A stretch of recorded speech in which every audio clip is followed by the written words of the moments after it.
જય જય શ્રી ગોકુલેશ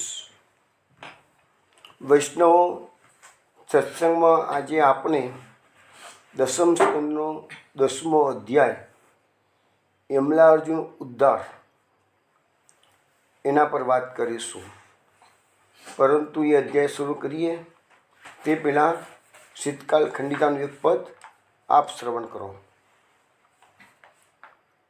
બોલવે કી નાહી તુમ સો બોલવે કી નાહી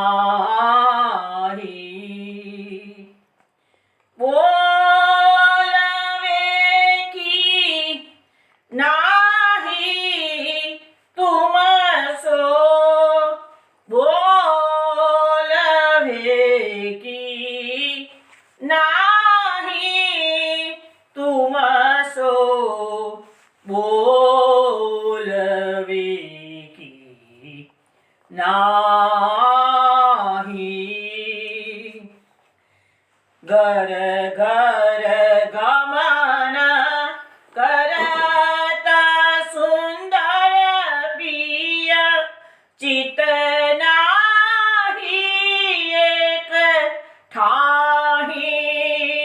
तुम सो बोलवे की नाही तुम सो बोलवे की नाही कहा कहो सामल गण तुम सो समझ देख मन माही कृष्ण दास प्रभु प्यारी के वचन सुन हृदया माज मुस्काही तुम सो बोलवे की नाही तुम सो बोलवे की नाही बोलवे की नाही तुम सो बोलवे की नाही तुम सो बोलवे की नाही.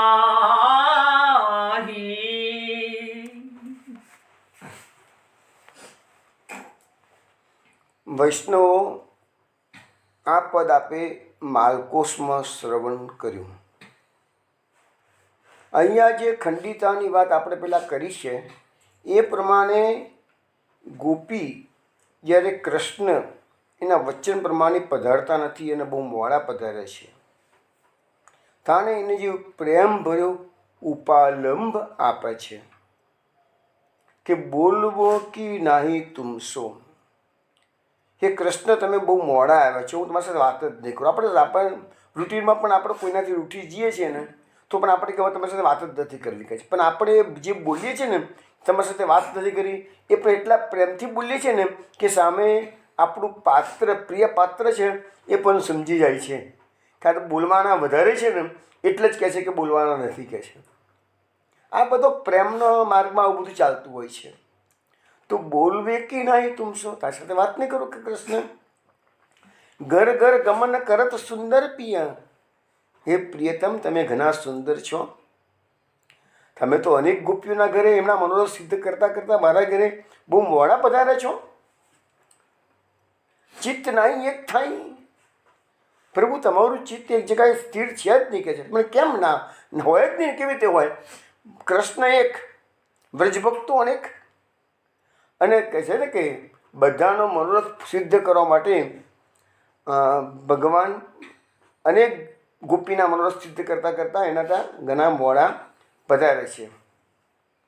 કહા કહો સામલ ઘન તુમસો, અરે એ ઘનશ્યામ અમે તમને શું કહીએ કે છે, સમજ દેખ મન માહી, તમે તો સમજ્યું છો, અમારા મનમાં શું છે એ તમે બધું તમે દેખી લો છો, સમજી આવશો કે છે. પ્રભુ તો બધાના ચિત્તમાં શું ભર્યું છે એ બધું ભગવાનના બધા ભક્તોની શું વગર ભક્તો હોય એના પણ દિલમાં શું છે, બહાર કોઈ ગમે તેટલો શો કરતો હોય પણ પ્રભુ તો દરેક ભક્તના મનમાં બધું જ જાણે છે. કૃષ્ણદાસ પ્રભુ પ્યારી કે વચન સુને હૃદયમાં જ મુસ્કાઈ. કૃષ્ણદાસજી કે છે આ ગોપીના આવા પ્યારા વચન સાંભળ્યા છે કૃષ્ણએ અને હૃદયમાં અંદર અંદર મુસ્કરાવા લાગે છે કે આ ગોપી ઘણી ઉસ્તાદ છે કે છે. તો આવું એક આપણો આ પ્રેમના માર્ગની અંદર ગોપીજનો પ્રભુને પ્રેમભર્યું પાલન આપતા ગમે તે ભાષામાં વાત કરી શકે છે. જ્યારે દેશ અને જ્યારે એનો ખંડિતાની અંદર વચન ખંડિત થઈ ગયું છે, જે વચન આપ્યું હતું એ નથી કહી શક્યા, એટલા માટે પછી આપણે આ પદો આવી રીતે આપણા પુષ્ટિભાગની આ બધી શું છે વિશિષ્ટ લીલાઓ છે.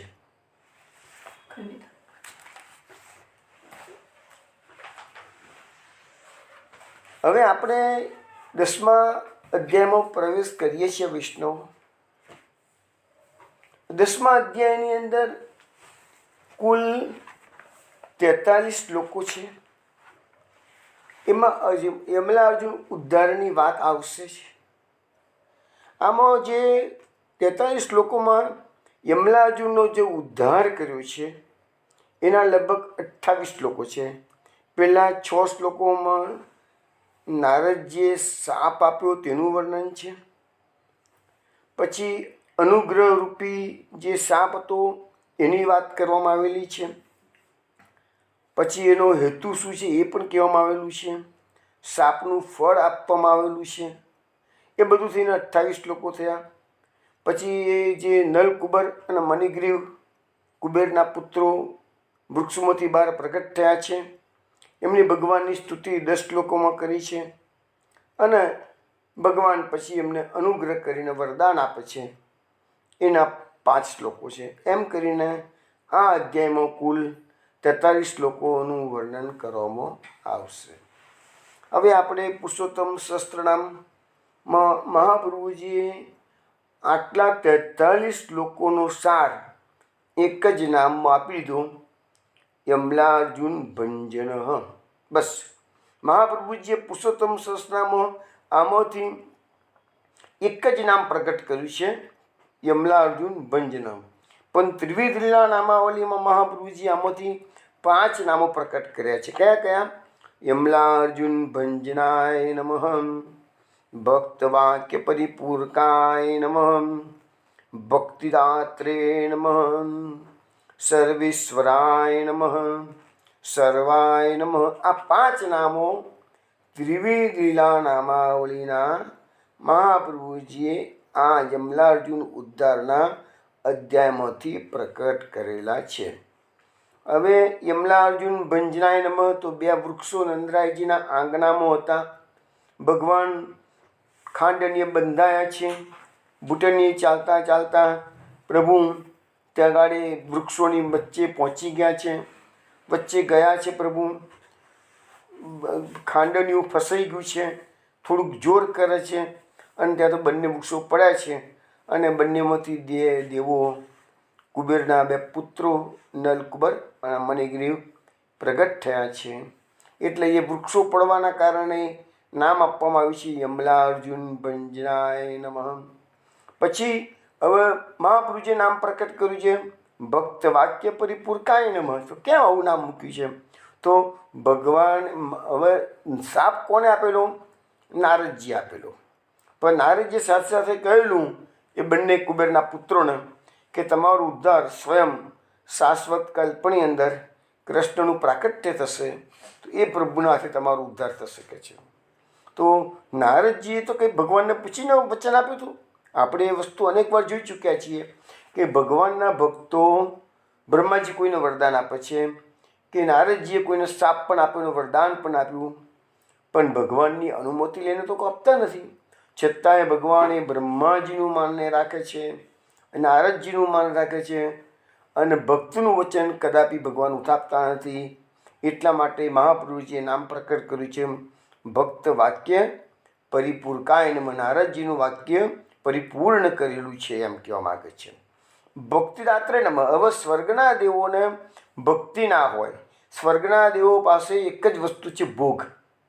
સ્વર્ગના દેવો પાસે એટલું કે આપણા પાર્થિવ જે ભોગો છે એના કરતાં એ લોકોના ભોગો બહુ ઉચ્ચ કક્ષાના એટલે કે દિવ્ય ભોગો હોય છે એ લોકો પાસે, જેની આ માનવી ક્યારે પણ કલ્પના જ ના કરી શકે. એ લોકો પાસે જે ભોગો છે એની આપણે કલ્પના કરી શકતા નથી. તમે એક વસ્તુ વિચાર કરો કે આપણા ત્યાં સોનું આખી દુનિયા સોનાથી ચલિત થઈ જાય છે, બરાબર છે, પણ ત્યાં આગળ જાંબુનદ નામનું સોનું છે કે જેમાં ભાગવતમાં વર્ણન આવે છે કે જાંબુનો આપણા ત્યાં એના ત્યાં એવા હશે કે જાંબુના જે ફળો છે તો હાથીના જેટલા મોટા મોટા જાંબુના ફળો હોય છે, અને એ રસ જ્યારે નીકળે છે બહાર, એ જાંબુના રસો નીકળે છે તો એ આખી નદી વહેતી જ હોય છે, અને નદીના કિનારે જે માટી હોય છે એ માટીમાં જાંબુના રસનું મિશ્રણ થાય છે, અને જે સોનું તૈયાર થાય છે એને જાંબુનદ સોનું કહેવામાં આવે છે, જે આ પૃથ્વી પર શક્ય જ નથી. અને એવા તો આપણે ઘણા દિવ્ય રત્નોની વાતો પણ આપણે ઘણી વખત કરી ચૂક્યા છીએ. તો એ બધું બધી દિવ્ય વસ્તુઓ છે. તો એ દિવ્ય ભોગો છે ને એ અહીંયા એની વચ્ચે પણ ભગવાને આ બંને કુબેરના પુત્રોને ભક્તિ પ્રદાન કરેલી છે. એવા શ્લોકો, સુંદર સુંદર શ્લોકો છે સ્તુતિના, એ બધા આવશે અને આપણે એની વિસ્તૃત ચર્ચા કરીશું. પછી સર્વેશ્વરાય નમઃ. તો આ કૃષ્ણ કોણ છે? સર્વના ઈશ્વર છે. એ સ્તુતિમાં એવો શ્લોક આવે છે એટલા મહાપ્રભુજી નામ પ્રકટ કર્યું છે સર્વેશ્વરાય નમઃ. પછી સર્વાય નમઃ. સર્વાય નમઃ એટલે પ્રભુ સર્વ કંઈ આ દુનિયામાં જે કંઈ છે એ કૃષ્ણ પોતે જ છે. સર્વમ વાસુદેવમિતિ, એ આ વાત આપણે ઘણી વખત કરી ચૂક્યા છીએ. તો એટલા માટે કુબેર પુત્રો સ્તુતિમાં એમને સર્વાય નમઃ એવું શ્લોક બોલે છે. એટલે મહાપ્રભુજીએ સર્વાય નમઃ નામ એમાંથી પ્રકટ કર્યું છે. હવે આ જે કથા છે 10મા અધ્યાયની એકદમ શોર્ટમાં પહેલાં કહી દઉં, પછી એક એક શ્લોક વાઇઝ આપણે જઈશું. તો ધીરે ધીરે સુબોધિનીજી, અસખાની વાણી, એ બધું ધીરે ધીરે આપણે સમજવાનો પ્રયત્ન કરીશું. કથામાં એવું છે કે કુબેરના જે બે પુત્રો છે એનું નામ નલ કુબર અને મણિગ્રીવ, બંને ખૂબ સ્વરૂપવાન છે, દેખાવડા છે. અને એ બંને કુબેર પુત્રો, કુબેર તમને ખબર હશે, કુબેર એટલે દેવોનું ખજાનચી. ભગવાનની જ્યારે નામકરણ સંસ્કાર કર્યા ત્યારે આપણે આવ્યું હતું ને કે 3 મુહૂર્ત સુધી કુબેરે સોનાનો વરસાદ ગોકુલમાં વરસાવ્યો છે. સ્વર્ગના દેવોનો ખજાનચી છે, પૈસા બધાનું વહીવટ એ કરે છે. ને એવા જેના બાપ આટલા મોટા ખજાનચી હોય પૈસા, તો એના છોકરાઓમાં મદ આવ્યા વગર રહે. તો એ બંને છોકરાઓ ત્યાં મંદાકિનીમાં સ્નાન કરે છે, અનેક યુવતીઓ સાથે છે, અને ત્યાંથી નારદજી પસાર થાય છે. ચકેલા છે, મદિરા પીધેલી છે, વારોણી પીધેલી છે, ચકેલા છે. જ્યારે નારદજી ત્યાંથી પસાર થાય છે ત્યાંના જે સ્ત્રીઓ છે, અપ્સરાઓ છે બધી, એ ગભરાઈ ગઈ છે અને તરત ફટાફટ કિનારે આવીને નારદજીને માનપૂર્વક માન આપ્યું છે ટૂંકમાં, અને શરમ આવવાથી એમને વસ્ત્રો પહેરી લીધા, ધારણ કરી લીધા છે. પણ આ બંને પુત્રો જે હતા કુબેરના, એમને તો જરાય લાજ શરમ હતી નહીં. અને કારણ શું, કુબેરના બી પુત્રો હતા અને પછી આ રુદ્રના અનુચરો, રુદ્ર એટલે શંકર ભગવાન, તો શંકર ભગવાનના અનુચરો હતા. હવે 2 પીઠબળ એની પાસે હતા, એટલે એમને તો નારદજીની પણ દરકાર કરી નહીં. અને જે પ્રકારે છકેલા હતા એવા છકેલા રહ્યા. તો નારદજીએ છેવટે શાપ આપ્યો કે તમે લોકો જળ જેવા છો, જવડીઓડીમાં જતા રહો. અપ્સરાઓનો શાપ નથી પડ્યો, પણ બંને કુબેર પુત્રોનો શાપ નડ્યો. પછી એ કરગર્યા છે, નારદજીએ પાછા સાપને વરદાનમાં પરિવર્તિત કર્યું છે અને કીધું સાવ કે જાઓ તાના, તમને હું ગમે તે જગ્યાએ તમને નથી આપતો. તમને જે પ્લેસમેન્ટ આપવામાં આવ્યું છે ક્યાં આપવામાં આવ્યું છે? તો ગોકુલમાં, સારસ્વત કલ્પમાં સ્વયં શ્રી કૃષ્ણ તમારો ઉદ્ધાર કરશે. આ જગ્યાએ એ બંને ઝાડ તરીકે કોઈ ગમે તેવી ભૂમિમાં ગયા હોત તો એમનો ઉદ્ધાર ના થયો હોત. પણ એ કરગર્યા જ્યારે માણસને રિયલાઇઝ થાય કે મેં ભૂલ કરી છે તો કદાચ એનું સોલ્યુશન આવે. પણ જ્યારે માણસ ભૂલ કર્યા પછી એને ખ્યાલ જ નથી આવતો કે મેં ભૂલ કરી છે તો પછી એને ભોગવવું પડે છે, વધારે ભોગવવું પડે છે. હવે આ બાબતમાં હમણાં એક સરસ વાત તમને કરું તો 2 દિવસ પહેલાં જ વડોદરામાં ડૉક્ટર કિરીટભાઈ વ્યાસ છે, એમનો મારા પર ફોન આવ્યો. અમારા વડીલ મિત્ર છે, ઘણી વખત ફોન આવતા હોય છે. એમણે મને બહુ સરસ વાત કરી કે આપણી આ જે કથા છે ને એ કથા આપણને એ જ સમજાવે છે કે જ્યારે માણસનો સમય સારો હોય છે ને ત્યારે મોટે ભાગે માણસ ચકી જતો હોય છે. હવે એ કિરીટભાઈનું કેવું હતું કે માણસના જીવનમાં, દરેક વ્યક્તિના જીવનમાં સારો સમય પણ આવે છે અને ખરાબ સમય પણ આવે છે. પણ જ્યારે સારો સમય આવે છે તે વખતે માણસે છકી જવું જોઈએ નહીં. આ કુબેર પુત્રોને એ જ થયું કે અત્યારે બધી રીતે લીલા યાર હતી ત્યાં એમને નારદજીની પણ દરકાર કરે નહીં, એટલે એમને અલ્ટિમેટલી વૃક્ષની યોનિમાં જવું પડ્યું. એમનું કેવું હતું કે ભાઈ સારો સમયમાં જો તમે ખરાબ કર્મો કર્યા તો કદાચ સારા સમયમાં ખરાબ કર્મોનું ફળ ભોગવવાનું ના આવે, એટલે તમને એની ખબર ના પડે કે મેં ભૂલો કેવી કરી છે. પણ સારા સમયમાં ખરાબ કરેલા કર્મો જ્યારે તમારા જીવનમાં ખરાબ સમય આવે છે ત્યારે પેલા સારા સમયમાં કરેલા ખરાબ કર્મો એ બધા ફૂટી નીકળે છે અને ખરાબ સમયને વધારે ખરાબ કરે છે. આ બધું કિરીટભાઈએ મને એમની થિયરી સમજાવી. સારા સમયમાં કરેલા ખરાબ કર્મો ખરાબ સમયમાં તમને ફૂટી નીકળી અને ખરાબ સમયને વધારે ખરાબ કરે છે. એટલે આ બધા પરથી શીખવાનું એ છે કે સારા સમયમાં સારા જ કર્મો કરવાના, છકી જઈને ખરાબ કર્મો કરવાના નહીં. પણ એ આપણને આજે આ બધું આ કથા આપણે જોઈશું, મહાપ્રભુજીએ પણ બહુ સુંદર સુંદર વાતો સમજાવી છે. એ બધી વાતો આપણે એક એક શ્લોક વાઇઝ જોઈશું એટલે ખ્યાલ આવશે કે આપણા જીવનની અંદર આપણને આમાંથી શીખવાનું ઘણું મળે છે. હવે આ ડૉક્ટર કિરીટભાઈ વ્યાસની વાત નીકળી, એમના વિશે જરા બે વાત કરી દઉં કે એ વડોદરાની અંદર અહીંયા એમનું જે મારાથી તો ઘણી ઉંમરમાં મોટા છે અને પોતે કેમિકલ એન્જિનિયરિંગમાં PhD કરેલી છે અને વર્ષો સુધી US રહ્યા હતા. અને ત્યાં રહીને પછી એમને કોઈ કંપનીમાં પ્રોજેક્ટ મેનેજરની જોબ કરતા હતા. કહેતા હતા મારા મોડે ઘણીવાર કે મારી અંડરમાં 300 અમેરિકન એન્જિનિયરો મારી અંડરમાં કામ કરતા હતા.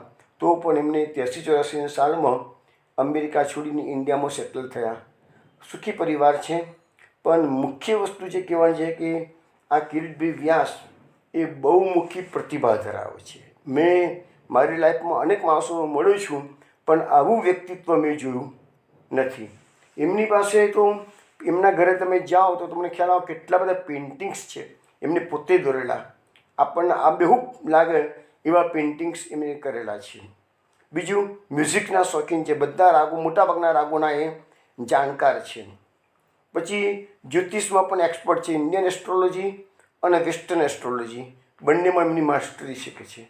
અને આશ્ચર્યની વાત તો એ છે કે આધ્યાત્મિક ક્ષેત્રમાં પણ એ ધ્યાન, યોગાસન, મંત્રશક્તિ એ બધું ખૂબ સારા જાણકાર છે. એટલું જ નહીં પણ લેખન પ્રવૃત્તિ પણ એમને ઘણી સારી કરી છે. એમને ગીતાનો સાર ગુજરાતીમાં પણ બહાર પાડ્યો છે, ઇંગ્લિશમાં પણ બહાર પાડ્યું છે. પછી શ્રીમદ ભાગવતનો પણ સાર એમને પુસ્તક બહાર પાડેલું છે. એ એમને ડોંગરીજી મહારાજની કથાના આધાર પર ભાગવતનો સાર લખ્યું છે. પછી દર્શનશાસ્ત્ર પર પણ એક સુંદર પુસ્તક લખ્યું છે એમને. પછી સંગીતના પુસ્તકો પણ એમને લખેલા છે. પછી જુદા જુદા રાગો સમજાવતા એમને પુસ્તક લખેલું છે. પછી વેસ્ટર્ન એસ્ટ્રોલોજીના તો 2 મોટા વોલ્યુમ એમને બહાર પાડેલા છે. એટલે એમને એમની જે એક્ટિવિટી જે છે ને એ એટલી બધી સુંદર રીતે કરી રહ્યા છે ને એક જ વ્યક્તિમાં ભગવાને આટલી બધી કળા આપેલી હોય એવું તો મેં જીવનમાં માત્ર આ એક જ વ્યક્તિ જોઈ છે. એમના દિનચર્યામાં તમે જુઓ તો બી ખ્યાલ આવે કે સવારે 3 વાગે વહેલા ઉઠી જાય છે, ધ્યાન ધરવાનું, પ્રાણાયામ, યોગાસનો બધામાં એક્સપર્ટાઇઝ છે. આજે આટલી વૃદ્ધ ઉંમરે પણ એ એમની લાઈફ એકદમ ડિસિપ્લિનથી જીવી રહ્યા છે. અને તમને કદાચ ખબર હશે કે કિરીટભાઈ વ્યાસના ધર્મપત્ની ભારતીબેન વ્યાસ એ વડોદરામાં 2 વાર મેયર રહી ચૂકેલા છે. એમના જીવનની અંદર એટલા બધા અદ્ભુત બનાવ બનેલા છે. કારણ કે આધ્યાત્મિક ક્ષેત્રમાં હું તમને ઘણી વખત સમજાવું છું ને કે જે લોકો આધ્યાત્મિક ક્ષેત્રમાં પ્રગતિ કરતા હોય એનું પોષણ આપવા માટે પણ ભગવાન એને સુંદર અનુભૂતિઓ સમયે કરાવતા હોય છે. અને જો તમે આધ્યાત્મિક માર્ગમાં પ્રગતિ કરતા હો અને આવી સુંદર અનુભૂતિઓ ન થતી હોય તો માનજો કે તમારી પ્રગતિમાં કે તમે જે સાધન કરી રહ્યા છો એમાં ક્યાંક કચાશ છે. નિષ્ફળ કશું જવાનું નથી. કોઈ પણ ધાર્મિક કાર્ય હોય કે સત્કાર્ય હોય એ ક્યારેય નિષ્ફળ જતું નથી. પરંતુ આપણે જે લાઈન પર જતા હોઈએ એ સાચી લાઈન છે કે ખોટી લાઈન છે કે ભાઈ આપણી લાઈનમાં કોઈ ખામી છે એ તો આપણે સમજવાનો પ્રયત્ન કરવો જોઈએ. બીજું એમની અગત્યની વાત મને જે ઘણી વખત એ કહેતા હોય છે એ તમને ખાસ કહું કે એમના 2 દીકરા યુએસમાં સેટલ થયેલા છે. એક એન્જિનિયર છે, એક ડૉક્ટર છે. એન્જિનિયર છોકરો એપલમાં બહુ સારી પોસ્ટ પર છે અને કહે છે કે અમારા બંને દીકરાઓના ત્યાં સાંજે સૂતા પહેલાં સમૂહ પ્રાર્થના, ફેમિલી ભેગું થાય, છોકરાઓ સાથે બેસી અને સમૂહ પ્રાર્થના કરવાની. આજે પણ અમે નિયમ મેન્ટેન કરેલો છે અહીંયા અને ત્યાં યુએસમાં પણ કહે છે. એટલે એના કારણે શું છે, જે આધ્યાત્મિક પીઠબળ મળે છે માણસના જીવનમાં. જ્યારે કોઈકને બી ખરાબ સમય આવેલો હોય તે વખતે આ આધ્યાત્મિક પીઠબળથી એ ખરાબ સમયમાં જે થોડુંક તમને રાહત મળી જાય અથવા તો ખરાબ સમય જલ્દીથી પસાર થઈ જાય અથવા તો ખરાબ સમયમાં તમને કુદરતી મદદો મળી રહે. તો એવા બધા બનાવો એમના જીવનમાં ઘણા બનેલા છે. ક્યારેક આજે તો કશું કહેતો નથી, આટલું કોઈ બરાબર છે, પણ વિશેષ તમને કોઈક વખત એવા ટૉપિક નીકળશે ને તેમના બનાવો તમને હું રજૂ કરીશ. સત્સંગમાં આવી વાતો કરવાનો આશય મારો એટલો જ છે કે બીજાઓને પ્રેરણા મળે કે આધ્યાત્મિક જીવન જીવવું. એમાં આવા ધનાઢ્ય પરિવારો પણ સંપૂર્ણપણે એમનું ટૂંકમાં કહેવાય કે બ્રાહ્મણ છે પણ બ્રાહ્મણત્વ દીપાવી ઉઠ્યું છે. એમને મુખ્ય વસ્તુ આટલી છે. ચલો વિષ્ણુ, આપણે 10મા અધ્યાય પર જઈએ. હવે આપણે 9મા અધ્યાયની જે આપણે વાત કરતા હતા તો છેલ્લે આવ્યું ભગવાન ખાંડનીએ બંધાયા. એ વાત આપણે છેલ્લે આવી હતી.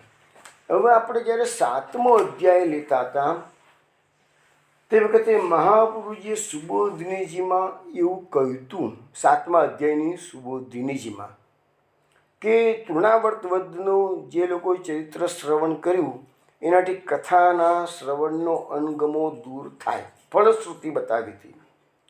બગાસું ભગવાને ખાધું એનાથી તમારી એ કથા સાંભળવાથી સંસારની તૃષ્ણા જતી રહે. પછી ભગવાનનું નામકરણ, માખણ ચોરી વગેરેની લીલાઓ શ્રવણ કરી તેનાથી અંતઃકરણની શુદ્ધિ થાય. પછી ભગવાન જ્યારે ખાંડને બંધાય છે 9મા અધ્યાયમાં આવ્યું તો એનાથી મહાપ્રભુજી કહે છે એ કથા શ્રવણથી ભગવાનમાં ભક્તિ પ્રાપ્ત થાય. અને હવે આપણો 10મો અધ્યાય આવ્યો છે, યમલા અર્જુન ઉદ્ધાર. તો મહાપ્રભુજીએ 7મા અધ્યાયની સુબોધિનીમાં કહી દીધું કે યમલા અર્જુન ઉદ્ધારની લીલાથી ભગવાનના સેવકો સાથે મૈત્રી થાય. તો આ 5 પ્રકારના અધ્યાયમાંથી 5 ફલોની ફલશ્રુતિ મહાપ્રભુજી આપણને 7મા અધ્યાયમાં બતાવી દીધી. એટલે અત્યારે કહેવાનો મતલબ એવો છે કે આપણો આ જે 10મો અધ્યાય છે એ શ્રવણ કરવાથી ભગવાનના સેવકો સાથે તમારી મૈત્રી થશે એમ કહેવામાં આવે છે. હવે આપણો આ 10મો અધ્યાય છે એ મહાપ્રભુજીની રીતે જોવા જઈએ તો તામસ પ્રમાણ પ્રકરણનો 6થો અધ્યાય જે વૈરાગ્ય ધર્મનું નિરૂપણ કરે છે. તો આ વૈરાગ્ય ભગવાનના જે 6 ગુણો છે, ઐશ્વર્ય, વીર્ય, યશ, શ્રી, જ્ઞાન અને વૈરાગ્ય. 9મા અધ્યાયમાં આપણે જ્ઞાનની વાત કરી કે ભગવાનનું જ્ઞાન, જે સુરાજીને ભગવાનનું જ્ઞાન થયું, બે આંગળ પેલું દોરડું વધે જ નહીં તો ખ્યાલ આવ્યો કે આ ભગવાનની શક્તિ જ બધી આ તો જ્ઞાન થયું છે. એટલે જ્ઞાનનું નિરૂપણ કરે છે. હવે અહીંયા વૈરાગ્ય, વૈરાગ્ય કેમ આવ્યું કે જે કુબેર પુત્રો છકી ગયેલા હતા મદમાં, ધનમદ, સ્ત્રીમદ, એ બધા 5 પ્રકારના મદ છે. બધા આમનું આપણે આવશે એટલે સમજાવીશું. તો એ બધા મદોમાં છકેલા અને નારદજીના શ્રાપના કારણે વૈરાગ્ય જાગૃત થયો.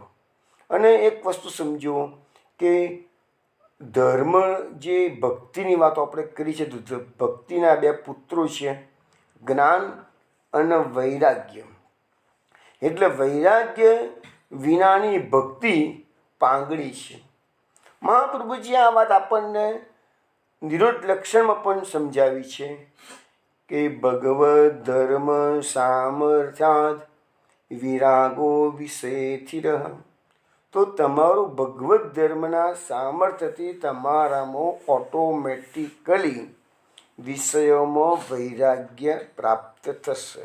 એટલે કે દુનિયાનો રસ તમારો ઘટી જશે અને ભગવત પ્રેમમાં વૃદ્ધિ થશે. આ એક સામાન્ય ટેસ્ટ છે. તમે જે ભગવાનની ભક્તિ કરો છો એ સાચી છે કે નથી એનો ટેસ્ટ, એક નાનકડો ટેસ્ટ આપણને મહાપ્રભુએ આપી દીધો. જેને પેલા લેબોરેટરીમાં લિટમસ ટેસ્ટ કરે છે ને, એમાં એક ટેસ્ટ આપણને મહાપ્રભુજી આપણને આપી દીધો. દરેક જેને પોતપોતાની રીતે ટેસ્ટ પોતાનો કરવાનો, કોઈને કહેવાનું નહીં. બરાબર. તો આ વસ્તુ આપણને અહીંયા મહાપ્રભુજીએ સમજાવી દીધેલી છે. તો લખ્યું છે કે નલકુબર અને મણિગ્રીવને નારદજીના શાપથી વૈરાગ્ય પ્રાપ્ત થયું. પણ એ કેવો વૈરાગ્ય? તો અવિનાશી વૈરાગ્ય, જે લોકોને સ્મશાન વૈરાગ્ય થાય છે. સ્મશાન વૈરાગ્ય એટલે શું? તમે કોઈને મરતા જુઓ અને સ્મશાનમાં જ્યાં હોય પછી ખ્યાલ આવે કે હાડો સંસાર નશ્વર છે, આમ કરવું જોઈએ, ભક્તિ કરવી જોઈએ, આ બધું નકામું છે. પણ 2, 5 મિનિટ, 10 મિનિટ કે એકાદ દાડા માટે આવે, પાછા હતા એના એ રામ. આવું અમે ઘણાના જીવનમાં જોયેલું પણ છે. તો અહીંયા આપણને મહાપ્રભુજી કહે છે કે નારદજીના વાક્યોથી આ કુબેર પુત્રોને જે વૈરાગ્ય હતો એ કદી નિવારી ન શકાય તેવું. કે એને વૃક્ષની યોની મળી ગઈ. વૃક્ષની યોનીમાં કેટલું તપ કરવું પડે છે. તાળ, તડકો, વરસાદ, કોઈ પથ્થર મારે, બધું સન એકની એક જગ્યાએ ઊભા રહેવાનું, આ તપ છે. અને વૃક્ષોમાં જીવન છે એ વાત આપણા ભારતમાં વૈજ્ઞાનિક જગદીશચંદ્ર બોઝ થઈ ગયા. એને પહેલી વાર સાબિત કર્યું કે વૃક્ષોમાં જીવન છે. એટલે આપણી જે 84 લાખ યોનિઓ છે એમાં એક યોની વૃક્ષ છે જ. વિષ્ણુ પુરાણનો મેં પત્રાવલીમાં વચમાં લખીને મોકલ્યું હતું કે વિષ્ણુ પુરાણમાં આખી સિક્વન્સ આપેલી છે કે મનુષ્ય જ્યારે ખૂબ પાપો કરે છે અને પછી એને નારકીઓની પ્રાપ્ત થાય છે અને નરકની યાતનામાં લાખો વર્ષનું ભોગવન્યા પછી એને સૌથી પહેલાં ભગવાન એને વૃક્ષની યોની આપે છે. વૃક્ષમાં પણ હજારો વર્ષો સુધી એને તગાડે સહન કરવું પડે છે. પછી એને ધીરે ધીરે ક્રમશઃ એ બધી વાતો મેં પત્રાવલીમાં જેને આવેલી છે. નાના કીડા મંકોડા થાય, એનાથી પક્ષીઓમાં જાય, એમાંથી પ્રાણીઓમાં આવે, એનાથી પછી મનુષ્યમાં આવે, એમાં પછી શુદ્ર જાતિમાં આવે. એ બધી આખી સિક્વન્સ વિષ્ણુ પુરાણમાં આપવામાં આવેલી છે ને એના આધારે મેં આપણને બધાને એ વસ્તુ સમજાવેલી છે. તો એ વૈરાગ્ય, આ બધું શાસ્ત્રોની વાતો વાંચવાથી, સાંભળવાથી તમારો વૈરાગ્ય, સંસારનો વૈરાગ્ય એટલે પ્રભુ પ્રત્યેનો પ્રેમ. 2 વસ્તુ ઇક્વિવેલન્ટ છે. એક વસ્તુ દુનિયાનો પ્રેમ ઘટશે એટલે દુનિયામાં વૈરાગ્ય થયો, એટલે પ્રભુમાં પ્રેમ વધશે. સીધી વસ્તુ છે કે છે. તો અહીંયા આપણને એ સમજાવવામાં આવે છે કે આ બંને સામાન્ય રીતે દેવ યોની છે ને એ ભોગ યોની કહેવાય. એટલે એ લોકો પાપ નથી કરતા. પણ અહીંયા પાપ કયું થયું? તો નારદજી ઋષિ છે એની આમન્યા ના રાખી એ પાપ થયું. જેવી રીતે અપ્સરાઓએ પોતાના વસ્ત્રો પરિધાન કરી લીધા ફટાફટ કિનારે આવીને, તો નારદજીનું માન જાળવ્યું કહેવાય. અને પેલા કુબેર પુત્રોએ માન જાળવ્યું નહીં, એટલે એ એનું પાપ થયું. એનું પાપ થયું. હલો. અવાજ કપાય છે એમ કે છે. એ તમે અહીં તો કમ્પ્લીટ છે. અહીં જુઓ તમે, અહીં તો કમ્પ્લીટ છે. તમારે દોડ દબાવ્યું નથી ને? ઉપરથી બહાર કાઢવા છે. હવે આવે છે અવાજ બરાબર? પૂછજો ને. હવે કેવી રીતે પૂછવું એનું? ચાલુ નથી ફોન? હા ચલો. હા, તો એ બંને કુબેર પુત્રોએ નારદજીની આમણ્યા ન જાળવી એનો મોટામાં મોટો દોષ. એટલે એ એટલા નારદજીને આવ્યો ક્રોધ, એટલે આપ્યો શાપ. અને શાપથી છેલ્લે અલ્ટિમેટલી બંનેનો અલ્ટિમેટલી તો ઉદ્ધાર જ થયો છેલ્લે તો. પણ આપણને લાગે કે એક વખત તો એને વૃક્ષની યોનિમાં જવું પડ્યું એવું આપણને લાગે, પરંતુ હકીકતમાં એ ભલે એટલો સમય એનો નીકળ્યો પણ પછી તો ઉદ્ધાર થઈ ગયો ને. જ્યારે આપણે તો આ મનુષ્ય જીવનો ભલે આવેલા છીએ, આપણે બધા ભક્તિ કરીએ છીએ, પણ આપણી ભક્તિ કંઈ એ લેવલની કદાચ કોઈકની હોય, પણ આપણી લેવલની એ લેવલની ભક્તિ તો નથી જ કે આપણે એ લેવલની ભક્તિ તો નથી જ કે આપણને જન્મ મરણના ફેરામાંથી મુક્તિ મળે. કદાચ કોઈકની હશે પણ ખરી, પણ આ તો તમે સમજાવું. અને એ જન્મ મરણના ફેરામાંથી મુક્તિ ન મળે તો પછી તમારે એમાં કેટલાય જન્મો નીકળી જાય. જ્યારે આની અંદર શું છે કે અમલાર્જુનને ભલે વૃક્ષની યોની મળી, પણ નારદજીના શાપમાં છેલ્લે વરદાન પણ હતું કે ભાઈ તમને મુક્તિ ભગવાનનો સ્પર્શ થશે અને તમારો ઉદ્ધાર થઈ જશે. તો આવી એક કથા આપણે આ 10મા અધ્યાયમાં એક એક શ્લોક વાઇઝ જોઈશું. હવે એ આપણને જ્યારે 9મા અધ્યાયના અંતમાં આવ્યું કે ભગવાન ઉક્કલ સાથે બંધાઈ ગયા, જશોદાજી ઘરકામમાં વ્યસ્ત થઈ ગયા, ગોપીજનોને જશોદાજી કહ્યું તમે તમારા ઘેર જતા રહો, બલરામજીને પણ કહ્યું કે તારે વચ્ચે નહીં આવવાનું, અને કૃષ્ણ બાંધુજી બરાબર છે. અને બલરામજીએ બી પ્રયત્ન કર્યો, ગોપીજનો પણ પ્રયત્ન કર્યો જશોદાજીને સમજાવવાનો, પરંતુ ભગવાનની પણ એવી ઈચ્છા હતી કે કુબેર પુત્રના ઉદ્ધારનો સમય થઈ ગયો છે.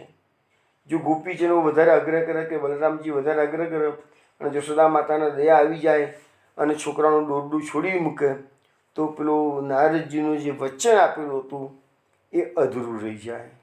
એટલે ભગવાને વિચાર્યું કે મારે આ બંનેનો ઉદ્ધારનો સમય થઈ ગયો છે.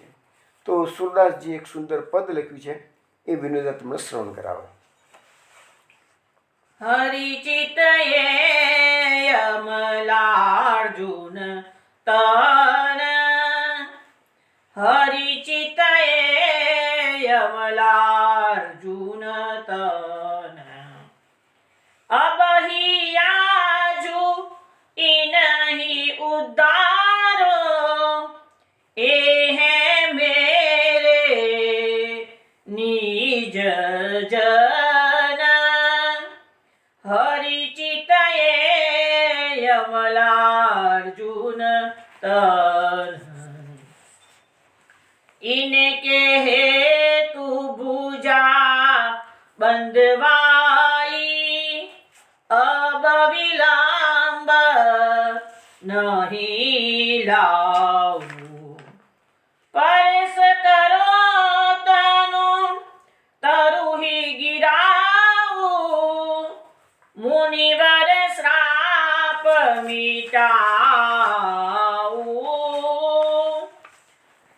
हरिचितये यमलार्जुन तन, ए सुकुमार बहुत दुख पायो, सूत कुबेर को तारो, सूरदास प्रभु कहत मन ही मन, कर बंधन निर्वारो,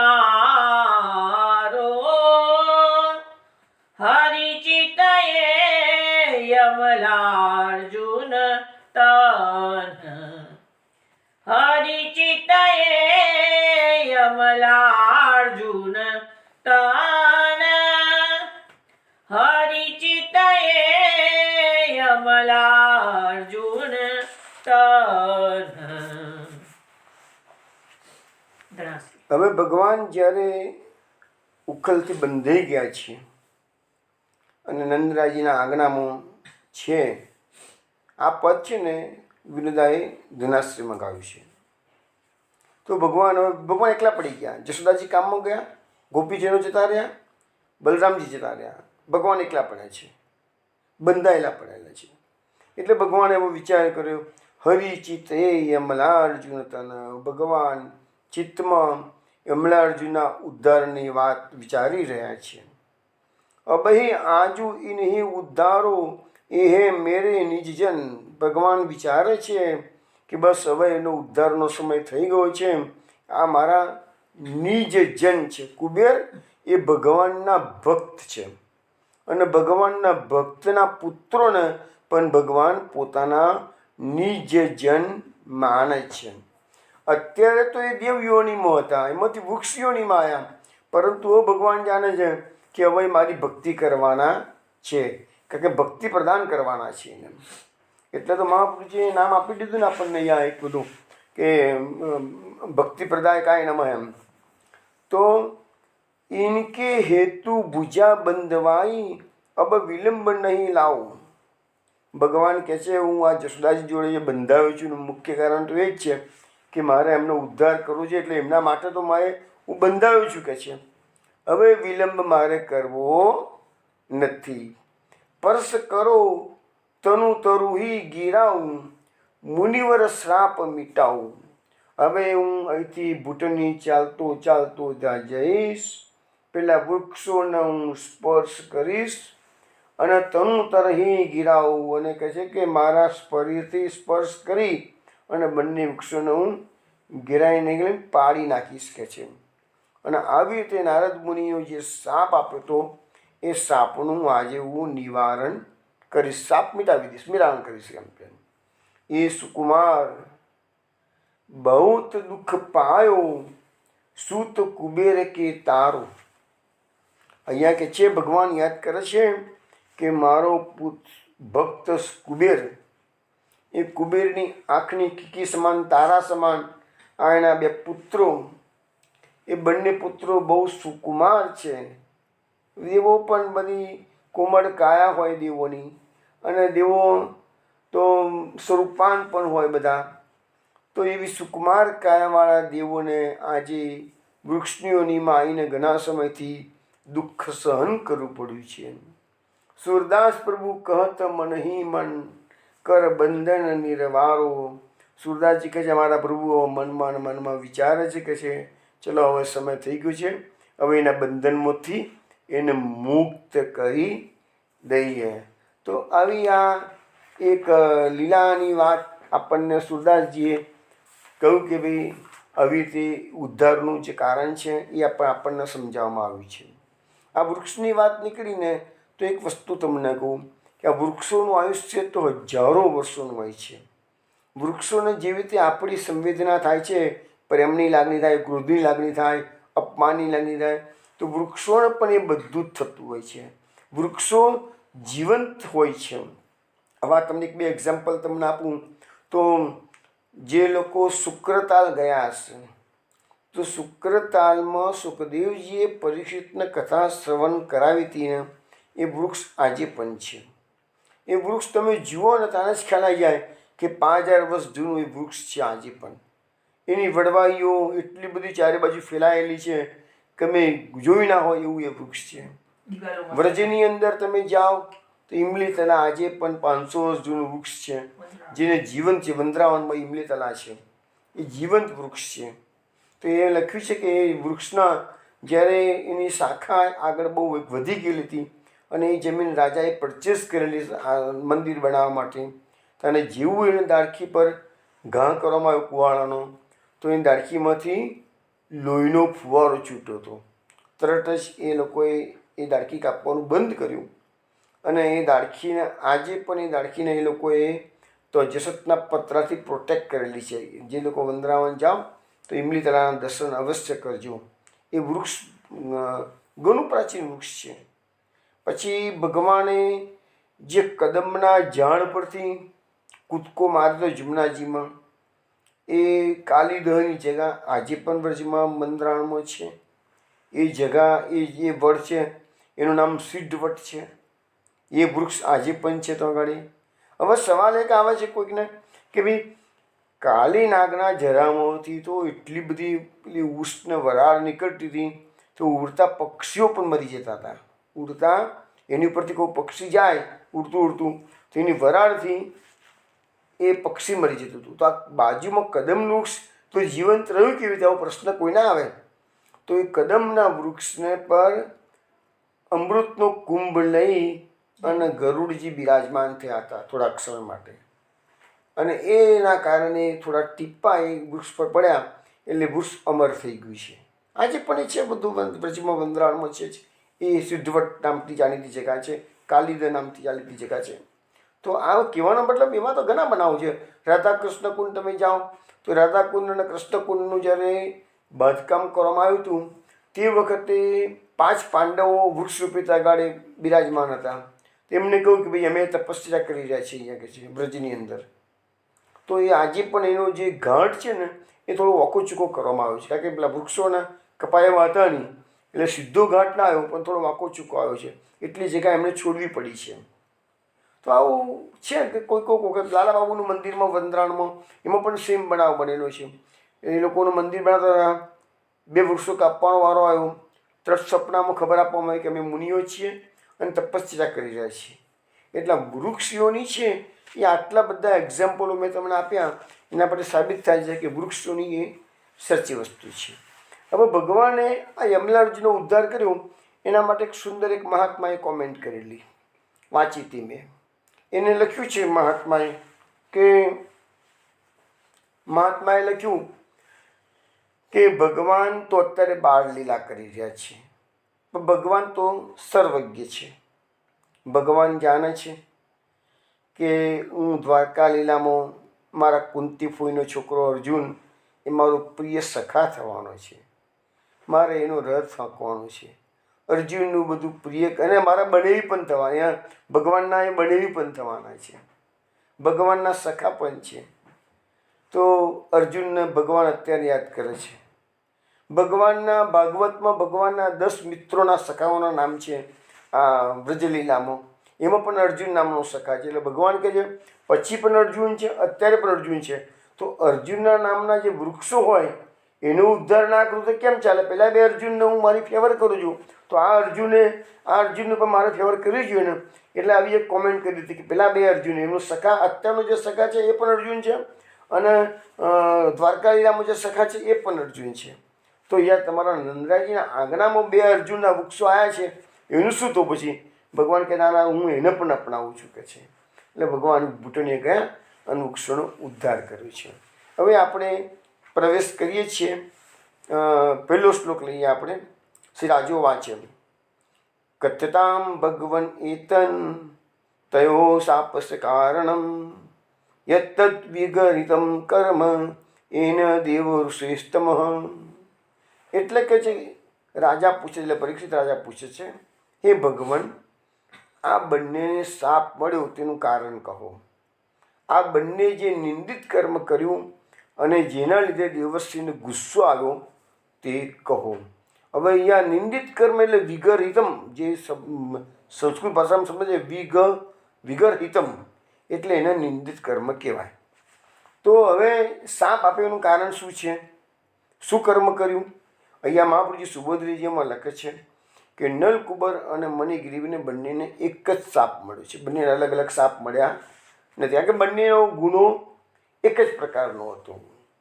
હવે કે જે પરીક્ષિત રાજા પૂછે કે શાપનો વિસ્તાર કહો, વિમોક્ષણ બતાવો, સ્તુતિ કરો, ભગવાનની કૃપા કરો, કેવી રીતે ભગવાનની કૃપા કરી એ બધું વિસ્તારથી કહો કે છે. પછી કહે છે કે જે નિંદિત કર્મ કર્યું હતું એ પણ પાછું પૂછ્યું. એટલે એ તે બધી રીતે કે તમે અમને પૂરેપૂરી વિસ્તારપૂર્વક આ કથા અમને સમજાવો કે છે. હવે પહેલાં બી કહું કે દેવો પાપ નથી કરતા, કે દેવો તો ખાલી ભોગો જ ભોગવે છે. પણ અહીંયા કહે છે કે ઋષિ છે નારદજી એને ક્રોધ આવ્યો છે અને એ કર્મ જે છે એમનું એ શાપ આપવા માટેનું સ્પષ્ટ કારણો એમની જે કર્મ કર્યું છે એ નારદજીને એનાથી શાપ આપવાનું મન થયું એમ કહેવાય છે. હવે આગલા શ્લોકમાં સુખદેવજી જવાબ આપે છે પરીક્ષિત રાજાને. રુદ્રસ્ય અનુચરો ભૂત્વા સુદપ્તો ધનદાત્મજો કૈલાસો પવને રમ્યે મંદાકિન્યામ મદોત્કટો વારુણીમ મદિનામ પિત્વા મદા ગુણિતલોચનો સ્ત્રીજને અનુગાયદ્ભિઃ ચિરતુ પુષ્પિતે વને. એટલે કે સુખદેવજી કહે છે કે નળકુબર અને મણિગ્રીવ રુદ્રના અનુચર અને કુબેરના પુત્ર હતા. એટલે બે વસ્તુ બતાવી છે. રુદ્રના પણ અનુચર છે, રુદ્રના સેવકો છે, અને કુબેરના પુત્રો છે, એટલે દેવીઓની તો ખરી છે. અને એમાં પાછા શંકર ભગવાનના અનુચરો એટલે મોસ્ટ ફેવર્ડ કહેવાય. તો પણ એ લોકો એના કારણે જ્યારે માણસના ઉચ્ચ કુળમાં જન્મ મળે ને તો અહંકાર, આ બધામાં આપણને એ બધી થિયરી સમજાવવામાં આવશે જ કે અહંકારના મદના અનેક અનેક કારણો છે. તો આ બંને જણા અહંકારી થઈ ગયા હતા, મદવાળા થઈ ગયા હતા. અને ગંગાજીની નજીકના કૈલાસ પર્વત, કૈલાસ એટલે શંકર ભગવાનનું તપસ્યા સ્થળ, તો કૈલાસના રમણીય ઉપવનમાં તેઓ બધા બંને જણા ફરવા મળ્યા અને વારુની મદિરા પીધી. આંખો મદથી ઘેરાયેલી હતી અને એની સાથે સાથે સ્ત્રીઓ પણ ગીતો ગાતી ગાતી એ પુષ્પિત વનમાં બધા ફરતા હતા. તો હવે મહાપ્રભુજીએ એની સુંદર કારિકાઓ લખેલી છે. 12 કારિકા છે. ઉન્માદશ્ચ પ્રમાદશ્ચ નિંદિતાચરણમ તથા મસ્વપી તથા દાસ્ય સિદ્ધ્યર્થમ મહતામ દસી દાસ્યમ તયોર્ન સંગસ્ય તતશ્ચોદ્યમ ઈર્યતે. આ 12 કારિકામાં મહાપ્રભુજી જણાવે છે ઉન્માદ અને પ્રમાદ અને નિંદિત કર્મનું આચરણ કહ્યું છે. મોટાની દ્રષ્ટિ સંગની નહીં પણ તેમની દૃષ્ટતા અને સાપ આપવાનો ઉદ્યમ કહ્યું છે. એટલે હવે પછીના જે આ 12 કારિકામાં મહાપ્રભુજી જણાવે છે એનો જવાબ સુખદેવજી 6 શ્લોકોમાં આપશે. એટલે મહાપ્રભુજી કહે છે કે ભાઈ હવે જે શ્લોક બોલશે એ બીજા શ્લોકમાં ઉન્માદની વાત આવશે, ત્રીજા શ્લોકમાં પ્રમાદની વાત આવશે, ચોથા શ્લોકમાં નિંદિત આચરણની વાત આવશે, પાંચમા શ્લોકમાં નારદાદી મહાપુરુષોથી પણ દૃષ્ટતા કરી એની વાત આવશે, છઠ્ઠા શ્લોકમાં સ્ત્રીઓને દૃષ્ટતા ના કરી પણ આ બંને અવિનય કર્યો છે એની વાત આવશે, અને સાતમા શ્લોકમાં પાપ માટેનો ઉદ્યમ આવશે. એમ કરીને મહાપ્રભુજી કહે છે કે હવે પછીના જે 6 શ્લોકો આવશે એની અંદર આ અલગ અલગ વસ્તુ આપણને બતાવવામાં આવશે કે છે. હવે સુબોધનીજીમાં વિશેષમાં મહાપ્રભુજી કહે છે કે મહાદેવજીના અનુચરો હોવા છતાં અહંકારી થઈ ગયા અને ધનેશના પુત્રો, કુબેરનું એક નામ છે ધનેશ, એ ધનેશના પુત્રોના કારણે મદવાળા પણ થયા. અહીંયા નામ આપવું જોઈએ ધનદાત્મજો, કુબેરના પુત્રો. આત્મજો એટલે પુત્ર અને ધનદ એટલે કુબેર. તો સર્વને ધન દદાતી એટલે કે કુબેર કોઈ પણ દેવને ધનની જરૂર હોય તો કુબેર પાસે જાય, તો કુબેર એટલા માટે ધનેશ કહેવાય છે. તો એ બંને સાથે ક્રીડા કરી એ નિંદિત કર્મ કર્યું, બંને દુષ્ટ થયા. હવે કૈલાસ પર્વત ઉપર ફળફૂલ રોપાઓવાળા ઉપવનમાં બધું કહે છે કે એ બધું ઉપવન શાના માટે હતું? તો શંકર ભગવાનના જે વિરક્ત શિષ્યો હોય, એમને વૈરાગ્યવાળા હોય, એ યોગીઓને ભગવાનનું ચિંતન કરવાનું યોગ્ય સ્થાન હતું. આવા પવિત્ર સ્થાનની અંદર એ બધાએ પદોગાડે ભગવત ચિંતન કરવાની જગ્યાએ, વૈરાગ્ય કેળવવાની જગ્યાએ આનંદ પ્રમોદનું કામ કરવા માંડ્યું, એટલે પણ એમનો અપરાધ થયો કે છે. હવે કોના કિનારે? તો મંદાકિની નદીના કિનારે છે. આપણા ભારતમાં મંદાકિની નદી આપણે કેદારનાથમાંથી મંદાકિની નીકળે છે અને આગળ જતાં મંદાકિની અલકનંદાને મળે છે ભાગીરથીને મળે છે, અલકનંદાને મળે છે એટલે પછી અલકનંદા થઈ જાય છે, અને અલકનંદામાં ભાગીરથીને મળે છે એટલે ગંગાજી થઈ જાય છે. કે છે એવા બધા સંગમ હિમાલયમાં આજે પણ છે. તો મંદાકિની તમને ખબર હશે કે ગંગાની જે ધારા સ્વર્ગમાંથી વહે છે એને મંદાકિની કહે છે. એ જ ગંગાજી પૃથ્વી પર આવે છે એટલે આપણે એને ભાગીરથી કે ગંગા કહીએ છીએ. અને જ ગંગા જ્યારે પાતાળમાં જાય છે ત્યારે એને ભોગવતી કહેવામાં આવે છે. ગંગા બધાનો ઉદ્ધાર કરે છે.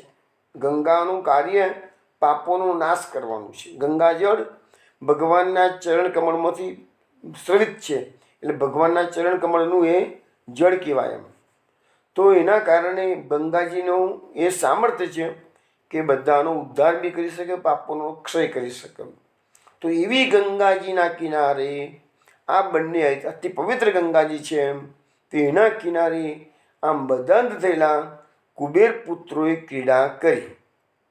હવે લખ્યું છે કે ધનનો મદ અને મદ. અત્યારે આ બંને છોકરાઓ બંને કુબેર પુત્રો પાસે શું છે, એક તો ધન તો હતું જ પહેલેથી એટલે ધનનો મદ આવ્યો, મદિરા પીધી એટલે મદિરાનો મદ આવ્યો, અને સાથે સ્ત્રીઓ છે એટલે સ્ત્રી મદ પણ ઉત્પન્ન થયો.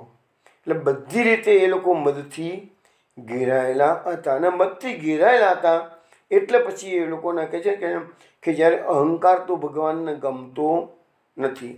જેટલા દુનિયામાં અહંકાર થાય છે ને એ બધા પોતાનું પતન નોતરે. એ આજે નહીં તો કાલે. ઘણા લોકો અમને પ્રશ્ન પૂછતા હોય છે કે આ દુનિયાની અંદર જે લોકો ખોટા કર્મ કરે છે એ સુખી થાય છે અને સારા કર્મ કરનારા દુઃખી થાય છે. આવું કેમ? આવો પ્રશ્ન તો ઘણી વખત પૂછાતા હોય છે. પણ એમાં કોઈ આશ્ચર્ય પામવા જેવું છે નહીં કે એનો અર્થ એવો નહીં માનવાનો કે કોઈ કામ ખરાબ કર્મ કરે છે એટલે સુખી થઈ જાય છે તો એ કાયમ માટે સુખી રહેવાનું છે. ના, એનું અત્યારે જે સુખ અને દુઃખ તમે આપણે ઇન્દ્રમાન ભંગની લીલા, ગોવર્ધન ધરણ લીલા જોઈ છે ને, એમાં ભગવાને સ્પષ્ટ કીધેલું છે કર્મણા જાયતે જંતુ કર્મણૈવ વિલીયતે સુખમ દુઃખમ ભયં ક્ષેમમ કર્મણૈવ વિપદ્યતે. તો તમને સુખ દુઃખ બધું કર્મથી મળે છે. હવે આખી થિયરી મેં પહેલાં પણ સમજાવેલી છે કે અત્યારે જે કર્મ કરીએ છીએ એને ક્રિયમાન કર્મ કહેવાય. ક્રિયમાન કર્મ સંચિત કર્મમાં જમા થાય છે અને મનુષ્યનો જ્યારે જન્મ થાય ત્યારે સંચિત કર્મમાંથી અમુક કર્મો પ્રારબ્ધ કર્મમાં રૂપાંતર પામે છે. અને પ્રારબ્ધ કર્મમાં જે રૂપાંતર પામેલા હોય એ પ્રકારે એને આખા જીવન દરમિયાન મળે છે. એટલે આ જીવનમાં જે સુખ કે દુઃખ ભોગવવાનું છે એ તમારી ગર્ભાવસ્થા વખત જ નક્કી થઈ ચૂકેલું છે. પછી તમે અત્યારે જે ખરાબ કર્મો કરેલા હોય તો એનું ફળ અત્યારે ન મળે, પછી મળે. પણ ક્યારેક એવું પણ બને કે તમે એટલી હલકત વૃત્તિ રાખીને ખરાબ કર્મ કરો તો તાત્કાલિક એનું ફળ મળે છે. એવા બી કિસ્સા છે. એવું સત્સંગના માધ્યમથી આપણને બતાવતો રહીશ કેવા એવા કિસ્સા પણ છે. તો ઘણી વખત ક્વેશ્ચન આવે છે કે પ્રારબ્ધ કર્મ એનું સારું હતું એટલે એને ખરાબ કર્મોનું ફળ ના મળ્યું. પણ એ ખરાબ કર્મોનું ફળ ના મળ્યું એટલે એનો અર્થ કે ખરાબ કર્મોમાં એ બચી ગયું છે, બચવાનું નથી. એની અંદર એ જ ખરાબ કર્મ સંચિત કર્મમાં રૂપાંતરિત થઈને જમા થઈ ગયેલું છે. અને પછી 2-4 જન્મે કે આવતા જન્મે મને આ જન્મે પણ એ સંચિત કર્મ પાછું એનું ફળિત થઈ જાય અને એને કષ્ટો સહન કરવાનો વારો આવે. આવું બધું એ આખી જે થિયરી છે ને, પણ એક વસ્તુ સમજો, આ જે થિયરી એ થિયરી છે, શાસ્ત્રોની વાત છે, પણ એનો ત્યાગ તમે નહીં મેળવી શકો. કેમ કે જો એક માણસ ખરાબ કર્મ કરે ઇમિડિયેટલી એને એનું ફળ મળે તો સત્યુગ આજે આવી જાય.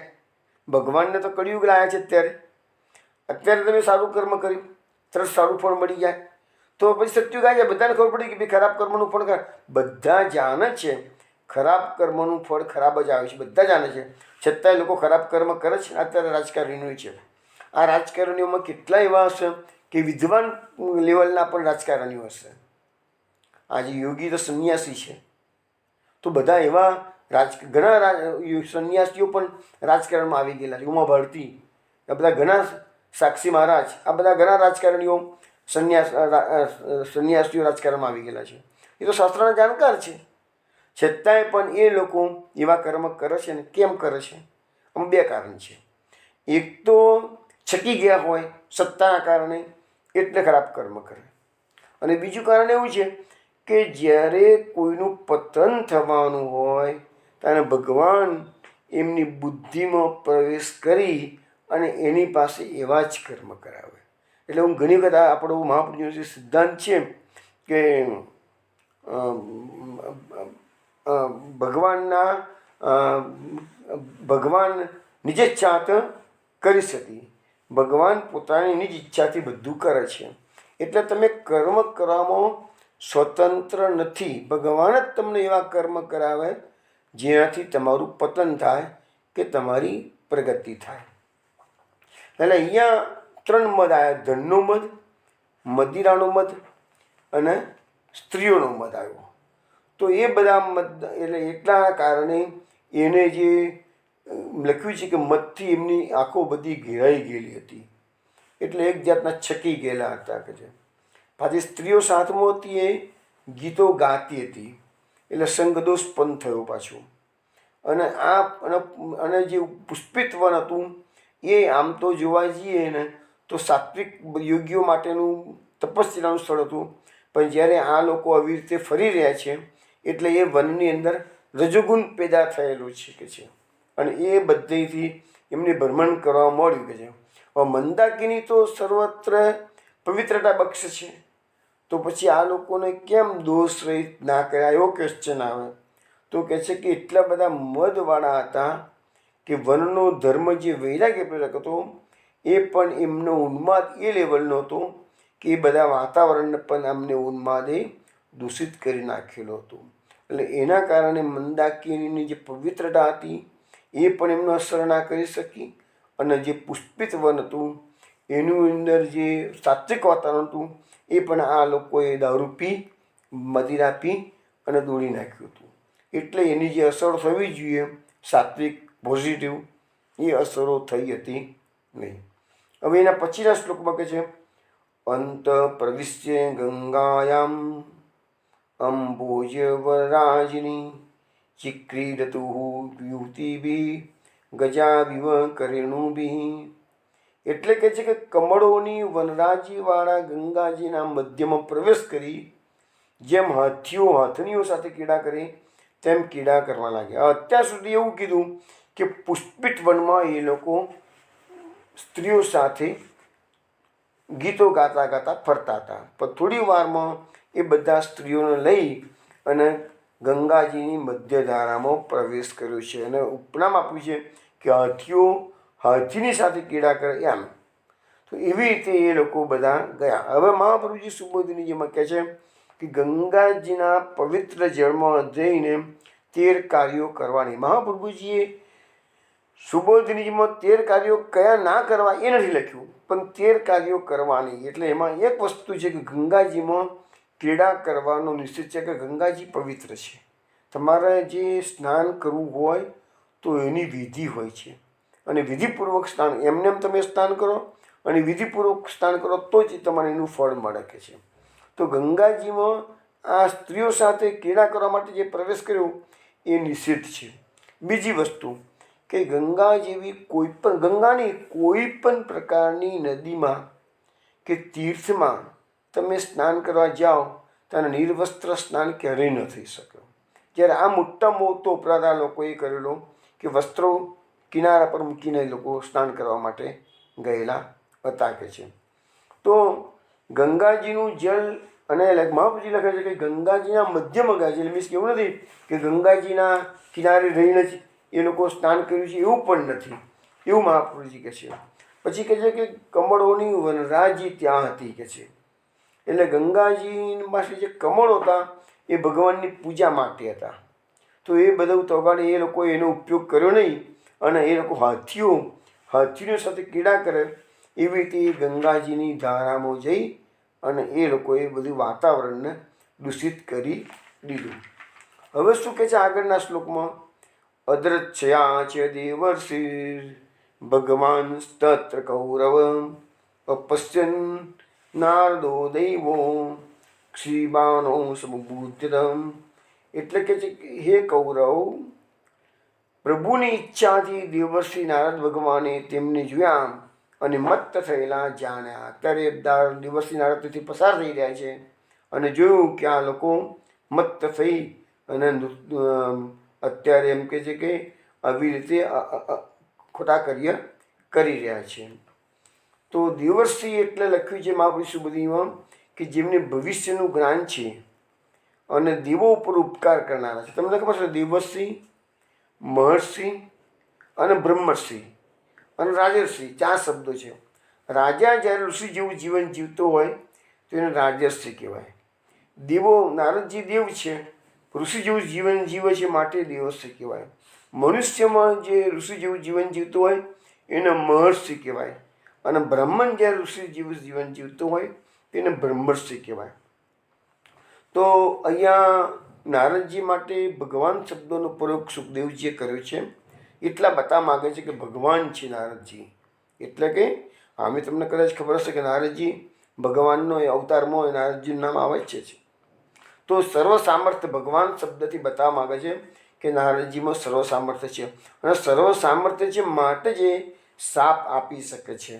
એટલે કહેજો કે ભગવાનના જેવું સર્વ સામર્થ્ય અને ઐશ્વર્યાદિ 6 ગુણો ભગવાનના સેવકોમાં ભગવાનની કૃપાથી આવે. પણ ભગવાનનું જે સામર્થ્ય કે ભગવાનના જે 6 ગુણો છે એ કાયમ માટે ન રહે. એ ટાઈમ બિંગ ભગવાનની કૃપાથી દેવર્ષિમાં કે કોઈ પણ વ્યક્તિમાં આવી શકે છે. કાયમ માટે તો ભગવાનમાં જ એ બધું સામર્થ્ય રહે. હવે આગળ કહે છે શ્લોકમાં, તમ દ્રષ્ટવા વ્રીડિતા દેવ્યો વિવસ્ત્રા શાપ સંકિતા વાસાંસી પર્યદુ શીઘ્ર વિવસ્ત્રો નૈવ ગુહ્યકો. એનો અર્થ હતા કે નલ, કુબેર અને મણિગ્રીવ જે વસ્ત્રરહિત દેવીઓ હતી તે નારદજીને જોઈ લજ્જા પામી, પણ તેમને સાપના ભયથી તરત જ વસ્ત્રો પહેરી લીધા. જે દેવીઓ એટલે અપ્સરાઓ હતી એને થયું કે નારદજી સાપ આપી દેશે એટલે વસ્ત્રો ફટાફટ પહેરી લીધા. પણ એ બંને કુબેર પુત્રોએ વસ્ત્ર રહિત હતા છતાંય નારદજીને જોઈને પણ વસ્ત્ર પહેર્યા નહીં. મહાપ્રભુજી સુબોધરીજીમાં લખે છે કે નારીત્વને લીધે લજ્જા થઈ એ તો એક મુખ્ય વસ્તુ છે, કારણ કે સ્ત્રીઓમાં લજ્જા એ આભૂષણ કહેવાય છે. એટલે પોતાને વસ્ત્ર રહિત જોઈ. હવે અહીંયા મહાપ્રભુજી વિશેષ વાત કરે છે કે અપ્સરાઓને થઈ ગયું કે અમે વસ્ત્ર રહિત છીએ અને નારદજી અમને જોઈ જાય અને ક્યાંક નારદજીમાં કામ જાગૃત થઈ જાય તો બહુ મોટો અનર્થ થઈ જાય. નારદજી તો બ્રહ્મચારી છે, તો નારદજીમાં આવું પ્રોબ્લેમ ઊભો થાય તો અનર્થ થાય તો જે સાપ આપવો જોઈએ નથી વિશેષ સાપ આપી દે, વિશેષ નુકસાન કરી દેશે. એટલે પણ એમને તરત જ નારદજીને કોઈ પણ પ્રકારની ખોટી સમજણ ઊભી ન થાય માટે એમને વસ્ત્રો ધારણ કર્યા એવું મહાપ્રભુજી કહે છે. એટલે નારદજીનો ધર્મ પણ એ લોકો સમજવાનો પ્રયત્ન કર્યો છે. એટલે લજ્જા એક પોતાનો ધર્મ અને નારદજીમાં કામ ભાવ ઉત્પન્ન થાય એ નારદજીનો ધર્મ, એ બંનેના કારણે એમને વસ્ત્રો પહેરી દીધા કે છે. પછી નલ, કુબર અને મણિગ્રીવ તો વસ્ત્ર હતા અને એ લોકો તો છકેલા હતા, દારૂની મદિરા પીધેલી હતી, આંખો પૂરેપૂરી મદગ્રસ્ત થઈ ગયેલી હતી. એટલે એમણે નારદજીની દરકાર કરી નહીં અને ના કરી એટલે એનું ફળ ભોગવવા માટે હવે શાપ આપવાનો વારો આવશે. હવે શાપ કેવી રીતે આપવા છે, શું ચાહતો થાય છે, એ બધી વાતો કાલ રાત્રે 8 વાગે આપણે મળીશું ત્યારે કરીશું. ત્યાં સુધીમાં જય જય શ્રી ગોકુલેશ. જય જય શ્રી ગોકુલેશ. જય જય શ્રી ગોકુલેશ. જય જય શ્રી ગોકુલેશ. જય જય શ્રી ગોકુલેશ. જય જય શ્રી